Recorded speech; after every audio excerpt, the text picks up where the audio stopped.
எல்லாரும் எப்படி இருக்கீங்க? எல்லாம் நல்லா இருப்பீங்கன்னு நினைக்கிறேன். ஸோ நம்ம வந்து நாளையோட நிஃப்டி 50 அனலைஸ் பார்த்தலாம். ரொம்ப நாள் ஆச்சு நான் வீடியோ போட்டு. ஸோ நாளோட டேட் பார்த்தீங்க அப்படின்னா 12th. ஸோ 12th டேட் வந்து 12th நம்மளுக்கு அனலைசஸ் பார்த்தீங்க அப்படின்னா நம்மளுக்கு வந்து 1 ஹவர் டைம் ஃப்ரேம்ல தான் எப்பயுமே அனலைஸ் பண்ணும். 1 ஹவர் டைம் ஃப்ரேம்ல நல்லா நீங்க வந்து ஜூம் அவுட் பண்ணி பார்த்தீங்க அப்படின்னா இங்க ஒரு பெர்ஃபெக்ட்டான ஒரு பேட்டர்ன் வந்து ஃபார்ம் ஆயிருக்கும். இதை நீங்கள் அப்படியே வந்து எட்ஜஸ்லாம் கனெக்ட் பண்ணி வச்சிட்டீங்க அப்படின்னா உங்களுக்கு ஒரு சூப்பரான ஒரு பேட்டர்ன் மாதிரி ஃபார்ம் ஆகும். இந்த பேட்டர்ன் படி தான் மார்க்கெட் மூவ் ஆகிட்டு இருக்கு. ஃபர்ஸ்ட் விஷயம் நம்மளுக்கு வந்து ஒரு டைமும் நம்மளுக்கு வந்து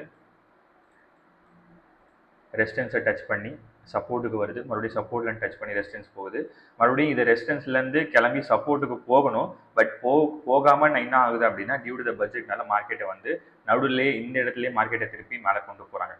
ஓகேவா? ஸோ அதனால மார்க்கெட் வந்து இன்னும் கீழே போகல, ப்ராப்பரான கரெக்ஷன் இன்னும் இல்லை. அதெல்லாம் என்ன பண்ணுறாங்க அப்படின்னா மார்க்கெட்டில் ஒரு சேஞ்சஸ் வந்து கொண்டு வராங்க. மார்க்கெட் நல்லா மேலே போயிட்டு மறுபடியும் வந்து கீழே கொண்டு வராங்க. ஸோ இந்த டயக்ராம் பாருங்கள், உங்களுக்கு கரெக்டாக புரியும். ஸோ இது அப்கமிங் லெவல்ஸ் உங்களுக்கே தெரிஞ்சிடும். மார்க்கெட் வந்து அடுத்த 1 வீக் எங்கே போக போகுது, நாளைக்கு எப்படி போக போகுது அப்படின்னு தெரிஞ்சிடும்.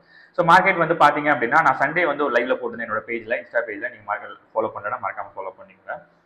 ஓகேவா? ஸோ அதில் நான் என்ன போட்டிருந்தேன் அப்படின்னா நம்மளுக்கு வந்து 23,500 பிரேக் ஆச்சு அப்படின்னா, இங்கே நான் உங்களுக்கு வரைகிறேன், 23,500 பிரேக் ஆச்சு அப்படின்னா மார்க்கெட் வந்து நல்லா கீழே இறங்குன்னு சொல்லியிருந்தேன். அதே மாதிரி ஃபுல்லாக டவுன் சைட் இறங்கிட்டாங்க.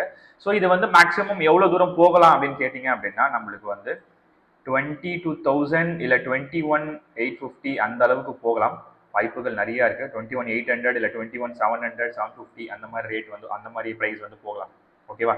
லெவல்ஸ் வரைக்கும் போகலாம். பட் இப்போ அப்கமிங் லெவல்ஸ் வந்து பார்த்தீங்க அப்படின்னா நம்மளுக்கு வந்து மார்க்கெட் வந்து ஒரு பயங்கரமான ஒரு சப்போர்ட், அதாவது ஸ்ட்ராங் சப்போர்ட், அதாவது எதில் இருக்குது பார்த்தீங்கன்னா 22,800 இல்லை 22,020 நம்மளுக்கு வந்து ஒரு ஸ்ட்ராங் சப்போர்ட் வந்து இருக்குது. ஓகேவா? இதுதான் வந்து ஸ்ட்ராங் சப்போர்ட் எஸ்எஸ்.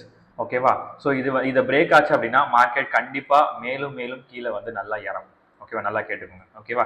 இல்லை மார்க்கெட் வந்து இதிலே டச் ஆகி மறுபடியும் மார்க்கெட் மேலே போகுது அப்படின்னா இதோட லெவல்ஸ் வந்து ஃபர்ஸ்ட் லெவல்ஸ் வந்து எது பிரேக் ஆகும்னு கேட்டிங்க அப்படின்னா 23,500 பிரேக் ஆகணும். ஓகேவா? 500 பிரேக் ஆகும். அதுதான் வந்து ஒரு மேஜரான ஒரு ரெசிஸ்டன்ஸ். அது பிரேக் ஆகி மறுபடியும் மார்க்கெட் வந்து மேலே போகிற மாதிரி இருந்தால் மட்டும்தான், இது பிரேக் ஆகிற மாதிரி இருந்தால் மட்டும் தான் மேலே போகும், இல்லைனா போகாது. ஓகேவா? ஸோ அதனால வந்து ஸ்ட்ராங் சப்போர்ட் இதுதான். இது உடஞ்சது அப்படின்னா கண்டிப்பாக மார்க்கெட் 21,800 இல்லை 21,700 வரும். ஸோ ட்ரேட் பண்ணுறதுக்கு முன்னாடி உங்களோட நாலேஜை வச்சு ட்ரேட் பண்ணுங்க. ஓகேவா? ஸோ இது வந்து மார்க்கெட்டோட overall levels. Okay guys, thank you.